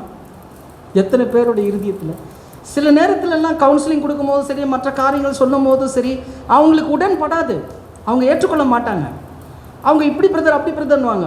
சில நேரத்தில் கவுன்சிலிங் கொடுக்குறவருக்கே மண்டை சூடேறிடும். உடனே எங்கேயாவது போ, ஏதாவது பண்ணுன்னுவாங்க. ஆனால் அப்படி என்ன பண்ணுறதில்ல, பண்ணாமல் அவங்க சொல்கிறதெல்லாம் உக்காந்து பொறுமையாக கேட்குறோம் பார்த்தீங்களா, அவங்களுக்கு ஏற்ற மாதிரி. அதாங்க திவ்ய உண்மை. தப்பு தான், ஆனால் அந்த தப்பையே விலக்கி சொல்லுவாங்க. பார்த்துருக்கீங்களா? ரொம்ப கஷ்டம். நம்மெல்லாம் ஃபோன் எடுத்து காதில் வச்சோம்னா ரத்தம் வரும். சில நேரத்தில் ராத்திரியில் எடுத்து ஃபோனை வச்சா கரெக்டாக ராத்திரியில் தான் டார்கெட் பண்ணுவாங்க நம்ம. ஆனால் அவங்க பேசும்போது கட் பண்ணவே முடியாது. ஏன்னா அவ்வளோ வேதனையை சொல்லுவாங்க. எல்லாத்தையும் கேட்டுட்டு சொல்யூஷன் சொன்னால் அது எப்படி பிரதர் முடியும்? இவ்வளோ நேரம் கேட்டுட்டு எப்படி பிரதர் முடியும் அப்படிங்களா? ஒன்றும் பிரச்சனை இல்லை சிஸ்டர், நீங்கள் இப்படி மாறணும்னு சொல்லிட்டு நான் உங்களுக்காக ஜெபிச்சுக்கிறேன். நீங்கள் எப்படி மாறணுன்றதுக்காக ஜெபிச்சு, நீங்களும் மாறணும்னு சொல்லிட்டு ஜெபிச்சுங்க. ஆனால் அந்த ஒரு வார்த்தை அவங்க வாழ்க்கையில் பெரிய ஒரு திருப்பு முனையை கொண்டு வந்தது. இந்த திவ்ய உண்மை நமக்காக வாழ்கிறதில்ல, மற்றவர்களுக்காக. புரியுதுங்களா? அதில் சில நேரத்தில் நம்மை குறித்து தவறாகவே சுற்றி தெரிப்பாங்க. பரவாயில்ல, உங்களை குறித்து உங்களை துன்பப்படுத்துகிறவங்களுக்காக என்ன பண்ணுங்கன்னாரு ஏசு, ஜெபம் பண்ணுங்க. உங்களை சபிக்கிறவங்களை என்ன பண்ணுங்க, ஆசீர்வதிங்க. இதாங்க திவ்ய உண்மை. இதுதான் திவ்ய உண்மை. இயேசு கிறிஸ்து சிலுவையில் தொங்கும் போது சொன்னார் பாருங்க, பிதாவே இவர்கள் அறியாது செய்கிற பிழை இவங்களுக்கு என்ன பண்ணுங்க. உண்மை. ஏன் தெரியுமா? தெய்வத்தினுடைய தன்மையின் தற்ஸ்வரூபமாக இயேசு இருந்தார். அந்த தற்ஸ்வரூபத்தினுடைய நிலைப்பாடு, தேவன் அன்பாகவே இருக்கிறார் என்ற அன்பை சிலுவையில் கடைசி பரியந்தமும் வெளிப்படுத்தினார். இதுதான் திவ்ய உண்மை. எந்த சூழ்நிலையிலும் நீங்கள் ஆவிக்குரிய ஜீவியத்தில் நீங்கள் எடுத்த தீர்மானத்தை விட்டு என்ன பண்ணிடக்கூடாது, பேக்வேர்ட் வாங்கவே கூடாது. மற்றவர்களுக்காகத்தான் வாழ்கிறது தான் இந்த ஜீவியம். குடும்பத்தில் ரொம்ப முக்கியங்க. குடும்பங்களில் நம்ம என்ன பண்ணுறோம், குறிப்பாக ஒரு கணவன், ஒரு மனைவி, ஒரு மாமியார், இப்படி சோன்சோ எல்லா ரிலேஷனும் ஒன்றா இருக்கும் போது அங்கே உண்மை வர்றதுக்கு எவ்வளோ கஷ்டம். புரியுதுங்களா? என்ன பிரதர், இவ்வளோ நாள் நான் இப்படி வாழ்ந்துட்டேன், திடீர்னு இப்படி இறங்க சொல்கிறீங்களே, இறங்கிப்பார். உன்னை யார் மெதிக்கணும்னு நினைக்கிறாங்களோ அவங்கள தலையில் தூக்கி வச்சுட்டு ஆடுவாங்க. புரியுதுங்களா? கர்த்தர் நிச்சயமாக அப்படியே மாற்றுவார். அப்போது திவ்ய சுபாவத்தின் பங்குன்னு நம்முடைய நடக்கையில் திவ்ய உண்மை வேண்டும். 2 கொரிந்தியர் 6:7 வாசிங்க. 2 கொரிந்தியர் 6:7. சத்திய வசனத்திலும் திவ்ய பலத்திலும் நீதியாகிய வலதிட பக்கத்துக்கு ஆயுதங்களை தரித்திருக்கிறதிலும். பார்த்தீங்களா? திவ்ய பலம். ஆக்சுவலாக பவுல் இந்த 2ஆம் அதிகாரத்தில், 2 கொரிந்தியர் 6ஆம் அதிகாரத்தில் அவர் பட்ட பாடுகள், துன்பங்கள், துக்கங்கள் எல்லாம் அப்படியே வருஷப்படி சொல்லிக்கிட்டே வருவார். அப்படி சொல்லிகிட்டே வரும்போது சொல்கிறாரு, திவ்ய பலம், திவ்ய பலம். ஏன்னா இன்னைக்கு பிரச்சனைகளை நீங்கள் உங்கள் சுயத்தினால மேற்கொள்றீங்களா, இல்லை தேவனுடைய திவ்ய பலத்தினால மேற்கொள்றீங்களா? சில நமக்கு விரோதமாக செஞ்சிட்டோன்னா முதல்ல நம்மளுக்கு வருது என்ன தெரியுமா? பயம். பயம் நமக்குரியதில்லை. நல்லா புரிஞ்சுங்க. தேவன் நமக்கு பயம் உள்ள ஆவியை கொடுக்கல, அன்பும் பலமும் தெளிந்த புத்தி உள்ள ஆவியை கொடுத்துருக்கிறார். யார் என்ன எதிரடியாக என்ன ஒன்றாலும் செய்யட்டும், முதல்ல பயப்படக்கூடாது. புரியுதுங்களா? ஏன்னா உங்களுக்குள்ளே இருக்கிறது என்ன? திவ்ய சுபாவம். இந்த திவ்ய சுபாவத்தில் ஒரு பங்கு தான் திவ்ய பலன். திவ்ய பலன் உங்களுக்குள்ளே இருக்குது. அது முதல்ல நம்ம என்ன பண்ணோம், தெளிவாக புரிஞ்சுக்கணும். அப்போ திவ்ய சுபாவத்தின் பங்கில் நாம் நிற்கணும்னா திவ்ய உண்மை வேண்டும். திவ்ய சுபாவத்தின் பங்கில் நாம் நடக்கிறது கூட திவ்ய பலம் வேண்டும். மேற்கொள்வதற்கு கூட திவ்ய பலம் வேண்டும். அதே 2 பேதுரு 1:3 வாசிங்க. 2 பேதுரு 1:3. நம்முடைய மகிமையினாலும் காருண்யத்தாலும் நம்மை அழைத்தவரை அறிகிற அறிவினாலே ஜீவனுக்கும் தேவ பக்திக்கும் வேண்டிய யாவற்றையும் அவருடைய திவ்ய வல்லமையானது நமக்கு தந்தனதும் அன்றி. பாத்தீங்களா? திவ்ய வல்லமை எதுக்கா? தேவ பக்திக்கு, மற்ற காரியங்கள், ஆவிக்குரிய வளர்ச்சிக்கு என்ன தேவை? திவ்ய வல்லமை தேவை. அப்போ இது எல்லாமே திவ்ய உண்மை, திவ்ய பலம், திவ்ய வல்லமை, இந்த மூன்றும் ஒன்றாக இருக்கிறது தான் திவ்ய சுபாவம். விளங்குதுங்களா? அப்போ நம்முடைய நடக்கை, நம்ம நிற்கிறது, நம்ம நிலைத்திருப்பது எல்லாம் எதை சார்ந்திருக்கணும்? இந்த திவ்யத்துக்குரிய காரியத்தை சார்ந்ததாக இருக்கணும். அதுக்கு என்ன சிம்பிளாக நம்ம புரிஞ்சுக்கணும்னா சுபாவம் மாறணும், அவ்வளோதான். சுபாவம் மாறணும். சுபாவத்தை எப்படி மாற்றிக்கிறது? திவ்ய உண்மையினால் மாற்றிக்க முடியும், திவ்ய பலத்தினால் மாற்றிக்க முடியும், திவ்ய வல்லமையினால் மாற்றிக்க முடியும். இந்த 3 காரியமும் தேவன் நமக்கு கொடுக்குறாராம். இந்த 3 காரியத்தை தேவன் நமக்கு கொடுக்குறார். அப்போ நமக்கு என்ன வேணும்? ஆண்டவரே, நான் திவ்ய சுபாவத்தில் பங்குள்ளவனாக இருக்கிறேன், இந்த பங்குக்குரிய நடக்கைக்குரிய இந்த 3 காரியத்தை எனக்கு கொடுங்க ஆண்டவர்னு கேட்கணும். நான் இந்த உலகத்தில் நடக்கணும், நிற்கணும், நிலைத்திருக்கணும் அப்படின்னா இந்த 3 காரியத்தை எனக்கு கொடுங்க ஆண்டவர்னு சொல்லி ஜெபிச்சு பாருங்க. இதுதான் தன்னை விட்டு எடுப்படாத நல்ல பங்கு. தேவையானது ஒன்றே இயேசு சொன்னார் இல்லையா? அதுதான் இது. சரி, இப்போ தேவன் சபைக்கு தேவன் கொடுக்கிற 5 பங்குகளில் முதலாவது பார்த்தோம் பரம அழைப்பின் பங்கு, இரண்டாவதாக பார்த்தோம் தேவனுடைய பரிசுத்தத்தின் பங்கு, மூன்றாவதாக பார்த்தோம் திவ்ய சுபாவத்தின் பங்கு, நான்காவதாக பார்க்கிறோம் பிலிப்பியர் 1ஆம் அதிகாரம் 7வது வசனம். பிலிப்பியர் 1:7.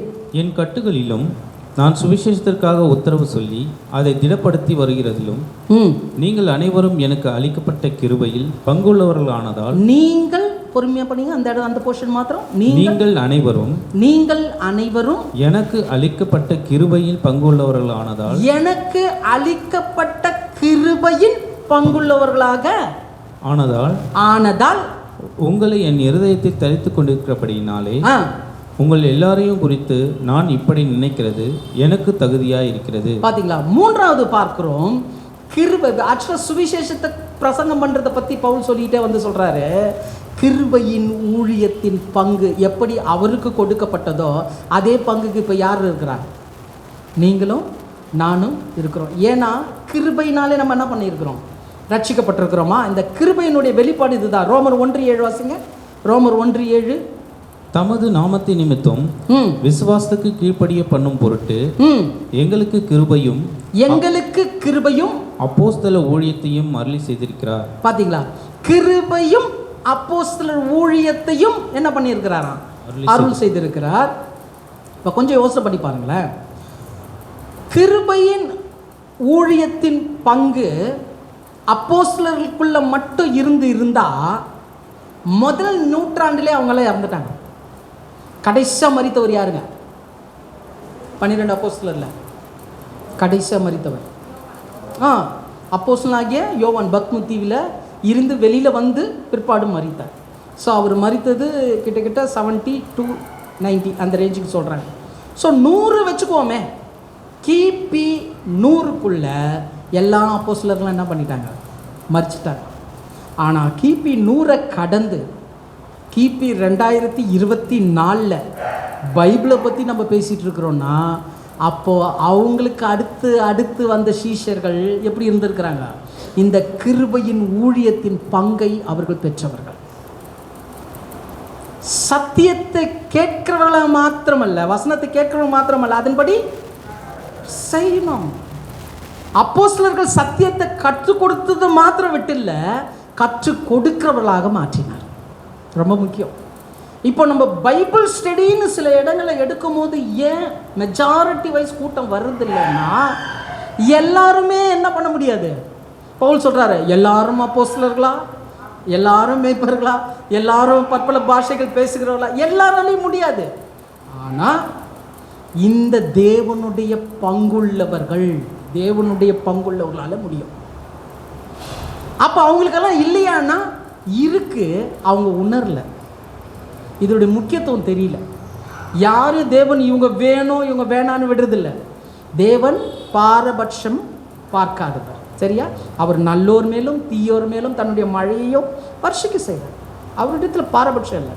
அப்போ கிருபையின் ஊழியத்தின் பங்கை நமக்கு என்ன பண்ணியிருக்கிறாராம்? கொடுத்துருக்கார். அதனால தான் பாருங்க, ஒவ்வொரு கிறிஸ்தவர்களும் கிறிஸ்துவை பற்றி சொல்லக்கூடிய கடமை இருக்குது.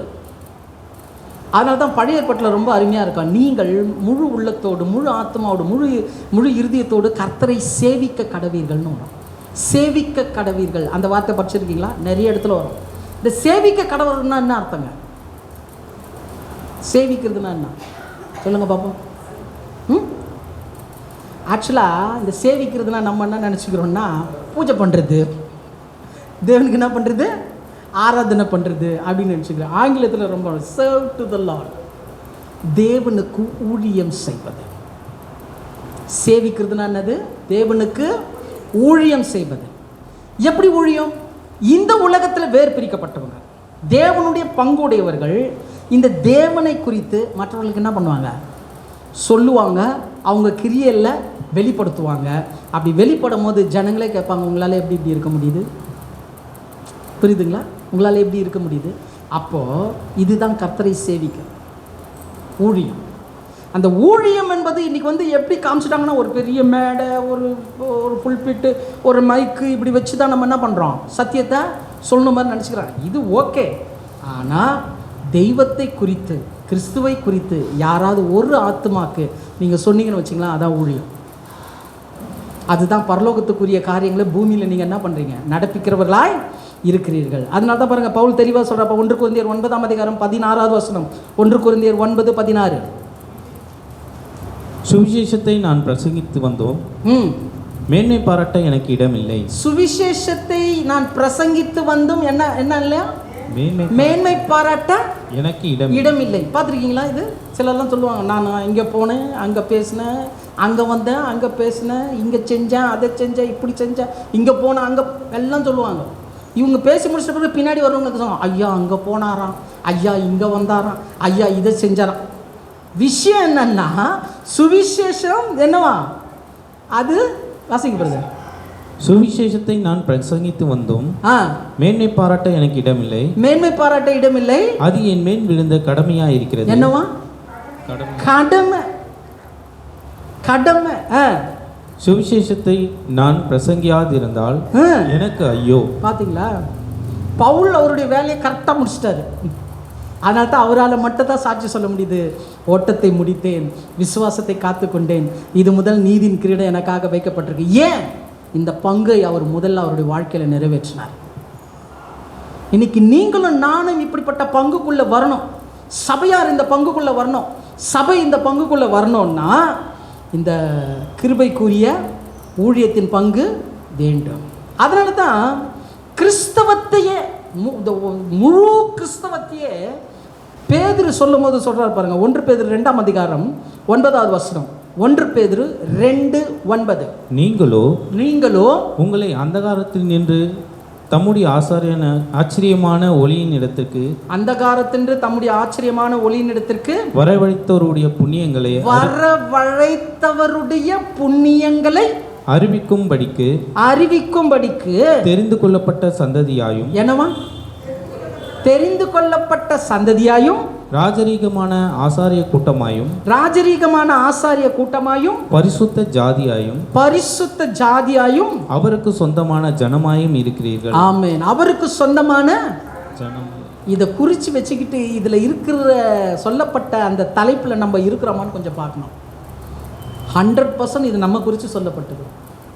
ஆனால் என்ன, அழைத்தவருடைய புண்ணியங்களை மற்றவங்களுக்கு நம்ம என்ன பண்ணல, அறிவிக்கிறதுல கொஞ்சம் தாமதிச்சிருக்கலாம். ஆனால் சொல்லணும், நிச்சயம் சொல்லணும். கர்த்தர் உங்கள் வாழ்க்கையில் செய்த நன்மைகளை சொல்லுங்கள். கர்த்தர் உங்களுக்கு சூழ்நிலையை மேற்கொள்ளும் போது கொடுத்த பலனை சொல்லுங்கள். கர்த்தர் உங்களை இக்கட்டான சூழ்நிலை எப்படியெல்லாம் வழிநடத்தி கொண்டு வந்தார் அதை சொல்லுங்கள்.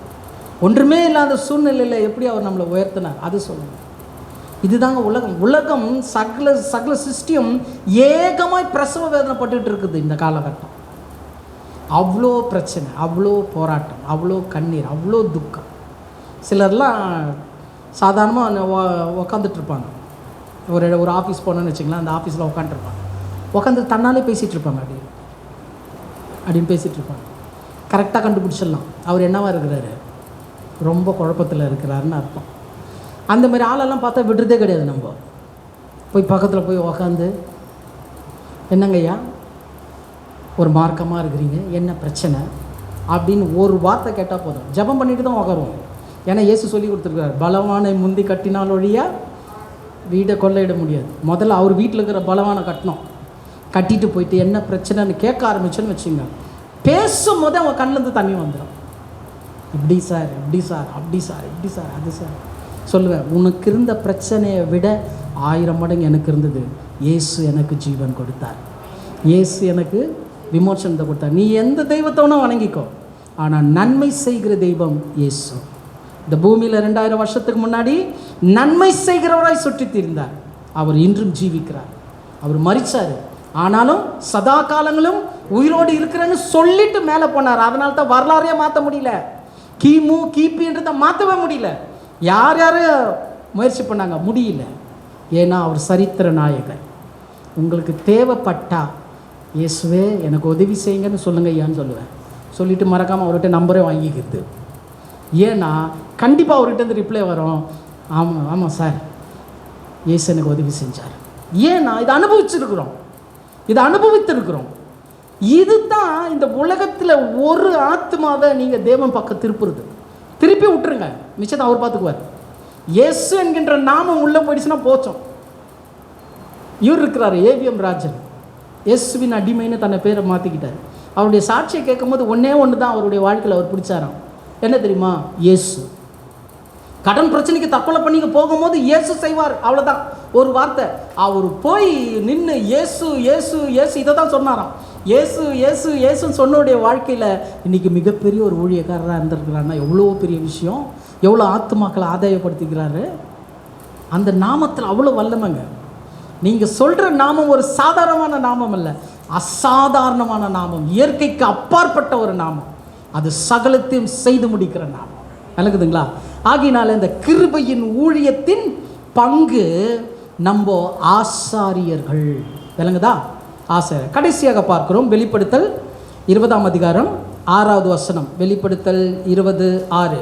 முதலாம் உயிர்த்தெழுதலுக்கு பங்குள்ளவன் பாக்கியவானும் பரிசுத்தவானுமாய் இருக்கிறான். எனக்கு அருமையானவர்களே, சபையில் தேவனுடைய 5 பங்குகள் அல்லது சபையை குறித்த தேவனுடைய 5 தரிசனங்கள் என்ற தலைப்பில் இந்த சத்தியத்தை நாம் ஆராய்ந்து கொண்டு இருக்கிறோம். அதில் முதலாவதாக பார்த்தோம் பரம அழைப்பின் பங்கு கூறியவர்கள். இரண்டாவதாக பார்த்தோம் தேவனுடைய பரிசுத்தத்தின் பங்குள்ளவர்கள் என்று. மூன்றாவதாக பார்த்தோம் திவ்ய சுபாவத்தின் பங்குள்ளவர்கள் என்று. நான்காவதாக பார்த்தோம் கிருபையின் ஊழியத்தின் பங்குள்ளவர்கள். கடைசியாக பார்க்கிறோம் முதலாம் உயிர்த்தெழுதலுக்கு பங்குள்ளவர்கள். எத்தனை பேர் ஆமென் சொல்றீங்க? இந்த முதலாம் உயிர்த்தெழுதலுக்குரிய பங்கு எவ்வளோ மேன்மையானதுன்னா, இருக்கிற நம்ம இவ்வளோ நேரம் தியானிச்ச இந்த எல்லா விஷயத்தை காட்டில இந்த கடைசி பாயிண்ட் இருக்கு பாருங்க, அதுதான் என்னை ரொம்ப கவர்ந்தது. நான் ஸ்டடி பண்ணும்போது என்னை ரொம்ப தொட்ட ஒரு பாயிண்ட் எதுனா இதுதான்.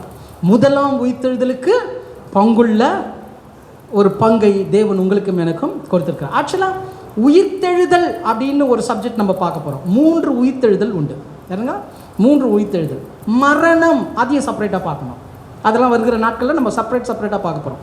இப்போ இந்த முதலாம் உயிர்த்தெழுதல்னா என்னன்றதை விளங்கிக்கிறதுக்கு சில விஷயத்த சொல்கிறேன். உயிர்த்தெழுதல் எப்போ நடக்கும்? மரித்த பிறகு தான். பிறகுதான் உயிர்த்தெழுதல் எப்போ நடக்கும்னா செத்த பிறகு நடக்கும். சரியா? அப்போது மரணம் வரணும். கரெக்டாக? மரணம் வரணும். மரணம் மனுக்குலத்தில் எப்படி இருக்குது? ரொம்ப கொடூரமானது இல்லையா? நம்ம விட்டு ஒருத்தர் பிரிஞ்சு போயிட்டா அது எவ்வளோ வேதனையாக இருக்குது இல்லை? எவ்வளோ வேதனையாக இருக்குது. லாஸ்ட் இயர் என்னுடைய சகோதரர் இறந்துட்டார். கூட பிறந்த சகோதரர், 2வது சகோதரர் இறந்துட்டார். அப்போது அந்த டைமில் நமக்கு வந்த துக்கம் இருக்குது பாருங்கள், சொல்லி மாளாது. எதையுமே செய்ய முடியல. ஒரு சட்டன் ஸ்டேஜில் ஒன்றுமே பண்ண முடியாத சூழ்நிலையில் உட்காரும் போது தான் அப்போது வேதத்தை திறக்க வச்சு தேவன் எனக்கு கற்றுக் கொடுத்த சப்ஜெக்ட் என்ன தெரியுமா? மரணம் என்றால் என்ன, அதை அப்போ கற்றுக் கொடுத்தாரு.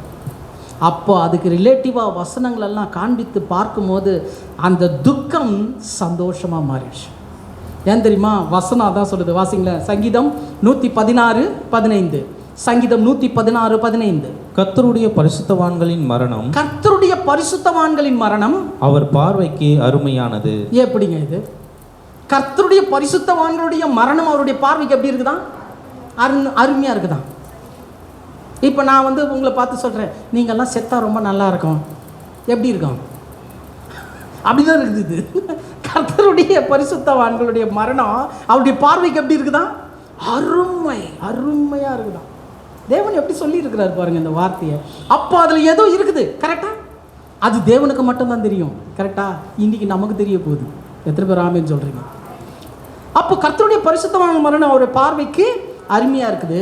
அப்படியே புதிய ஏற்பாடில் வரும்போது கூட இதே தான் சொல்கிறாங்க. வெளிப்படுத்தல் 14:13. வெளிப்படுத்தல் 14ஆம் அதிகாரம் 13வது வசனம். பின்பு பரலோகத்திலிருந்து ஒரு சத்தம் உண்டாக கேட்டேன். பரலோகத்திலிருந்து ஒரு சத்தம் உண்டாக கேட்டேன். அது கர்த்தருக்குள் மரிக்கிறவர்கள், நல்ல கவனிங்க, கர்த்தருக்குள் மரிக்கிறவர்கள் இது முதல் பாக்கியவான்கள் என்று எழுது. என்ன முதலாம்? இது முதல் பாக்கியவான்கள் என்று எழுதுன்னு கிபி 70 எழுதிட்டாங்க. யார் எழுதுனது? அப்போஸ்தலனாகிய யோவான், கடைசி அப்போஸ்தலன். இவர் தான் கடைசியாக செத்தவர். இவர் சொல்றாரு, கர்த்தருக்குள் மரிக்கிறவர்கள் இது முதல் பாக்கியவான் என்று எழுதுன்ட்டார். இது உண்மையும் சத்தியமுமான வசனம் சொல்லிட்டு வெளிப்படுத்தலை குறித்து தேவன் சாட்சி கொடுத்துருக்கிறார். விளங்குதா? அப்போது மரணம் அருமையாக இருக்குது, மரணம் எப்படி இருக்குது? பாக்கியவான்களாக இருக்குது. அதுதான் 26 படித்தோம். முதலாம் உயிர்த்தெழுதலுக்கு பங்குள்ளவன் பரிசுத்தவானும் பாக்கியவானுமா இருக்கிறானா.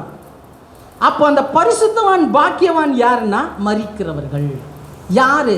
கர்த்தருக்குள் ரட்சிக்கப்பட்டவங்களை சொல்லுது, கர்த்தருக்குள் மரிக்கிறவர். சரி, மரணத்தை 2 பிரிவாக பிரிக்கும்.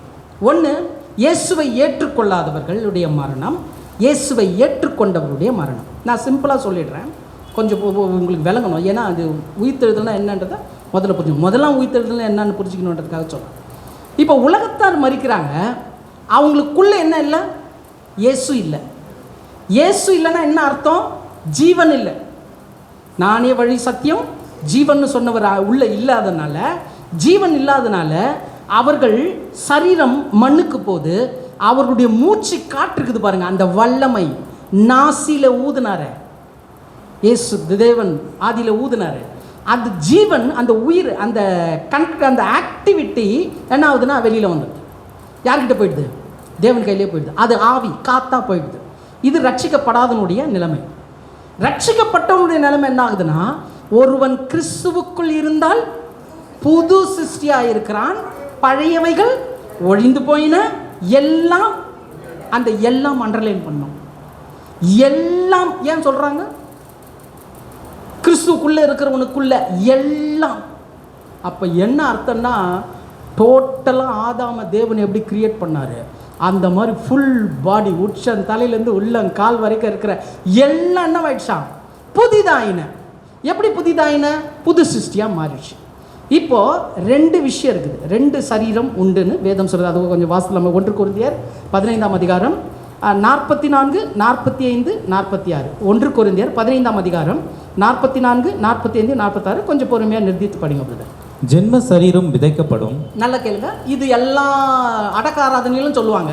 ஜென்ம சரீரம் விதைக்கப்படும், ஆவிக்குரிய சரீரமும் எழுந்திருக்கும். இங்கே வந்துருச்சுங்களா? 2 சரீரம் வந்துருச்சா? ஒன்று என்னது? ஜென்ம சரீரம், இன்னொன்று ஆவியின் சரீரம். ஜென்ம சரீரம் விதைக்கப்படும், ஆவிக்குரிய சரீரம் எழுந்திருக்கும். ஜென்ம சரீரமும் உண்டு, ஜென்ம சரீரமும் உண்டு, ஆவிக்குரிய சரீரமும் உண்டு, ஆவிக்குரிய சரீரமும் உண்டு. அந்தபடியே முந்தின மனுஷனாகிய ஆதாம் ஜீவ ஆத்மா ஆனான் என்று எழுதியிருக்கிறது. ஜீவ ஆத்மா ஆனான் என்று எழுதியிருக்கிறது. பிந்தின ஆதாம் உயிர்ப்பிக்கிற ஆவியானார். அழகுதா? ஆகிலும் ஆவிக்குரிய சரீரம் முந்தினதல்ல. ஜென்ம சரீரமே முந்தினது. ஆவிக்குரிய சரீரம் பிந்தினது. புரிஞ்சுதுங்களா? இந்த வசனத்தை குறித்து வச்சுங்க, வீட்டில் போய் பொறுமையாக படிங்க. முடிஞ்சால் ஒரு 30 முறை கூட படிங்க. ஏன்னா ரொம்ப விளங்கிக்கணும். இது என்ன சொல்லுதுன்றதை நான் சொல்லிடுறேன். 2 சரீரம் இருக்குதுன்னு சொல்லுது. ஒன்று ஜென்ம சரீரம், இன்னொன்று ஆவிக்குரிய சரீரம். ஜென்ம சரீரம் என்பது முன்னாடியே பார்த்த ஜென்ம சுபாவம் உள்ள சரீரம். இப்போ நீங்கள் பார்க்குற இந்த ஃபிசிக்கல் பாடி தான் ஜென்ம சரீரம். ஏன்னா இது எதுக்குரியதாக இருக்குது? சாபத்துக்குரியது. மண்ணிலிருந்து எடுக்கப்பட்ட நீ மண்ணுக்கே திரும்புவாய். என்னத்தான பரிசுத்தமானா இருந்தாலும் ஒரு நாளைக்கு நான் என்னதான் ஆகணும்? மரிக்கணும். அப்படியே இயேசு கிறிஸ்து வரும்போது கூட இந்த ரத்தமும் மாமிசம் உடையவனா நான் போகிறதில்ல, மறுரூபம் ஆக்கப்படுகிறேன். விளங்குதா? புரியுதுங்களா? அப்போ ஜென்ம சரீரம் ஒன்று இருக்குது. ஆவிக்குரிய சரீரம் என்னன்னா, அதுதான் பார்த்தோம், புது சிருஷ்டி. உள்ளுக்குள்ள புதிய மனுஷன், புதிதான மனிதன். அது நிறைய வார்த்தைகள் இந்த 15ஆம் அதிகாரத்தை படிச்சிங்கன்னா நிறைய விஷயங்கள் வரும். பழைய மனுஷன், புது மனுஷன், இதுமாதிரி நிறைய விஷயம் வரும். இது என்ன ஆகுதுன்னா, கிறிஸ்துவை ஏற்றுக்கொள்ளும் போது ஜீவன் உள்ள வருது. ஜீவன் உள்ள வந்து நித்திய ஜீவனாக மாறிடுச்சு. பாவத்தின் சம்பளம் மரணம், தேவனுடைய கிருபாவரமோ நம்முடைய கர்த்தராகிய இயேசு கிறிஸ்துவினால் உண்டான நித்திய ஜீவன். இப்போ கிறிஸ்தவர்களுக்குள்ள இருப்பது இயேசு என்கின்ற நித்திய ஜீவன். இயேசு உள்ள இருக்கிற இடம் என்ன இடம்? நித்திய ஜீவன் உள்ள இடம். இப்போ மரிக்கும் போது என்ன ஆகுதுன்னா, சரீரம் மண்ணுக்கு போயிடுது, உள்ளான மனுஷன் தேவனிடத்துல போகிறான். புரியுதுங்களா? இதுதான் முதலாம் உயிர்த்தெழுதல். முதலாம் உயிர்த்தெழுதலுக்கு பங்குள்ளவன் பாக்கியவானும் பரிசுத்தவானமாக இருக்கிறான்னா, இன்றைக்கு கிறிஸ்தவர்கள் மரிக்கும் போது சரீரம் மண்ணுக்கு போது, உள்ளான மனுஷன் தேவனிடத்தில் போகிறான். அது தேவனிடத்தில் எங்கே போகிறான்னா, நிறைய பேர் பரலோகத்துக்கு போயிட்டான்னுறாங்க. பரலோகம் கிடையாது, பரலோகத்துக்கு போகிறதில்ல, பாரடைஸ். அதெல்லாம் பார்க்க போகிறோம் வருகிற நாட்களில். பரதீசு, பார்க் அப்படின்னு ஒரு அர்த்தம். ஏன்னா ஆதாம் இழந்தார் பார்த்தீங்களா? எதெல்லாம் இழந்தார்? தேவனுக்குள்ளே இருந்த உறவு இழந்தாரா? அப்புறம் மரணத்தை, நித்திய ஜீவனை இழந்தாரா? மூணாவது ஒன்று இழந்தார். என்னது? ஏதேன் தோட்டத்தை இழந்தார். இழந்து போனதை தேடவும் ரட்சிக்கவுமே கிறிஸ்து இயேசு பூமிக்கு வந்தார். அப்போ இயேசு கிறிஸ்து மூலமாக முதல்ல என்ன கிடச்சிது? தேவனுடைய உறவு கிடச்சிதா? அதான் பார்த்தோம், இம்மானுவேல், தேவன் நம்மோடு கூட இருக்கிறார். ரெண்டாவது, பாவத்திலிருந்து விடுதலை கிடச்சிதா? நித்திய ஜீவனுக்குரியவங்களாம் மாறணுமா? பார்க்க எப்போ கிடைக்கும்? ஏதேன் எப்போ கிடைக்கும்? மரித்த உடனே கிடைக்கும். அதனால தான் வருத்தப்பட்டு பாரம் சுமக்கிறவர்களே, நீங்கள் எல்லோரும் என்னிடத்தில் வாருங்கள், நான் உங்களுக்கு என்ன கொடுப்பேன்? இளைப்பாறுதல் கொடுப்பேன். இளைப்பாறுதல் 2 இருக்குது. ஒன்று ஆத்மீகத்தில் வர இளைப்பாறுதல், பிரச்சனையை பார்த்தா கூட பதறாது, கர்த்தர் பார்த்துக்குவாருன்னு இருக்கிற இளைப்பாறுதல். இன்னொன்று மரித்த பிறகு அவருடைய சமூகத்தில் போகுது. எத்தனை பேர் ஆமென் சொல்கிறீங்க?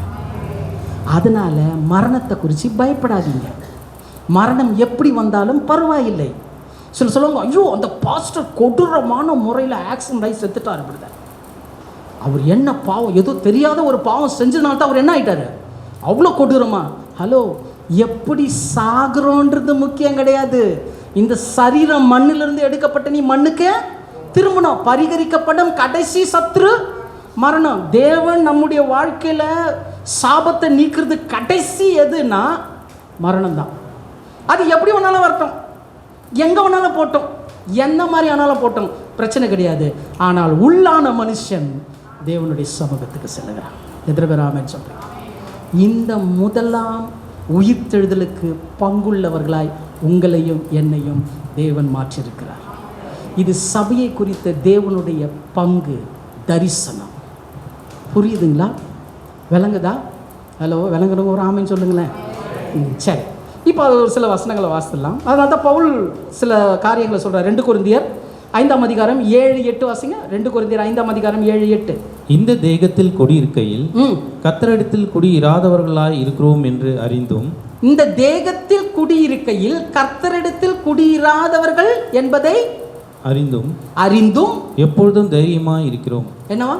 இந்த தேகத்தில் இப்போ நம்ம இருக்கிறோம், கர்த்தரிடத்தில் நம்ம என்ன பண்ணல? இயேசு கிறிஸ்து கிட்ட இருக்கிறோமா? அவர்கிட்ட பக்கத்தில் போயிட்டோமா? இல்லை, உள்ளே இருக்குது, அவருடைய ஆவி உள்ளே இருக்குது. அப்போது இந்த தேகத்தில் குடியிருக்கிறவர்கள் கர்த்தரிடத்தில் குடியிராதவர்களாக இருந்து அறிந்தும் என்னாச்சா? எப்பொழுதும் தைரியமாக இருக்கிறோம். நாம் தைரியமாகவே இருந்து இந்த தேகத்தை விட்டு குடி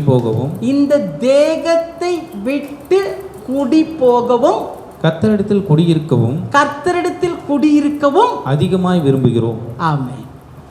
அப்போ இந்த தேகம் விழும் பொழுது உள்ளான மனுஷன் கர்த்தரிடத்தில் போவான். இல்லைங்கதா? புரியுதுங்களா? அதனால தான் எபிரேயரில் சொல்லப்பட்டிருக்கு, ஜீவகாலமெல்லாம் மரண பயத்தினால் வாழ்கிறவர்களை விடுவிக்கும் வரட்டு அவர் தமது மாம்ச சரீரத்தில் மரணத்தை ருசி பார்த்தார். இயேசு உங்களுக்காகவும் எனக்காகவும் மரணத்தை ருசி பார்த்ததுனால உங்களுக்கும் எனக்கும் மரணம் ஒரு நித்திரை, ஒரு தூக்கம், ஒரு ஆழ்ந்த உறக்கம். ஏன்? அந்த விழிப்பு, அவருடைய முகத்தை நாம் தரிசிப்போம். முதலாம் உயிர்த்தெழுதலுக்கு பங்குள்ளவன் பாக்கியவானும் பரிசுத்தவானுமா இருக்க. கடைசியில் ஒரு வசனத்தை வாசித்து முடிக்கலாம். ரோமர் 14:8. நாம் பிழைத்தாலும் கர்த்தருக்கென்று பிழைக்கிறோம். பிழைத்தாலும் கர்த்தருக்கென்று பிழைக்கிறோம். நாம் மரித்தாலும் கர்த்தருக்கென்று மரிக்கிறோம். ஆகையால் பிழைத்தாலும் மரித்தாலும் நாம் கர்த்தருடையவர்களாய் இருக்கிறோம். ஆமென். நம்ம யாருடையவர்களா இருக்கிறோமா? கர்த்தருடையவர்களாய் இருக்கிறோம். இது தாங்க முதலாம் உயிர்த்தெழுதலின் பங்கு. இயேசு கிறிஸ்து வரும்போது சகல பரிசுத்தவான்களோடு கூட வருவார்னு சொல்லியிருக்கிறாரு. அந்த பரிசுத்தவான்கள் யாருங்க? நம்ம தான். நம்ம வரும்போது இந்த பூமியில் இருக்கக்கூடிய அந்த மண்ணோட மண்ணாச்சு பாருங்க, அந்த சரீரத்தை நம்ம தரித்து கொள்ளணும். ஏன்னா இயேசு கிறிஸ்துவுக்கு சரீரம் தேவைப்பட்டது. அல்லங்கதா? இயேசு கிறிஸ்துவோட சரீரத்தை உள்ள வச்சாங்க. ஆனால் எழுந்திருக்கும் போது எப்படி எழுந்திருச்சார்? அவர் மகிமையில தான் எழுந்திருச்சாரு, சரீரமும் இருந்தது. அதனால தான் பூட்டின வீட்டில் எப்படி வந்தாராம்? வர முடியுமா? அவர் வந்தார். வந்த பிறகு சொன்னார், தோமா என்னை தொட்டுப்பார். தோமா தொடும்போது சரீரம் வந்தது. பூட்டின வீட்டுக்குள்ளே உள்ள வரும்போது சரீரம் இல்லை. இதுதான் மகிமையின் சரீரம். இந்த மகிமையின் சரீரம் எப்போ கிடைக்கும்? முதலாம் உயிர்த்தெழுதலில் கிடைக்கும். புரியுதுங்களா? இதை குறித்து நிறைய விஷயங்கள் இருக்குது, நிறைய வசனங்கள் இருக்குது. நம்ம அந்தந்த சப்ஜெக்ட் பார்க்கும்போது, உயிர்த்தெழுதலை குறித்து பார்க்கும்போது, மரணத்தை குறித்து பார்க்கும்போது அநேக வசனங்களை நான் உங்கள் மத்தியில் காண்பிக்கிறேன். இன்றைக்கு தேவன் அவருடைய பெரிதான கிருபையினால் சபைக்கு தேவனுடைய 5 பங்குகள் அல்லது 5 தரிசனங்களை நம்ம தியானிக்க கர்த்தர் கிருபை செய்தார்.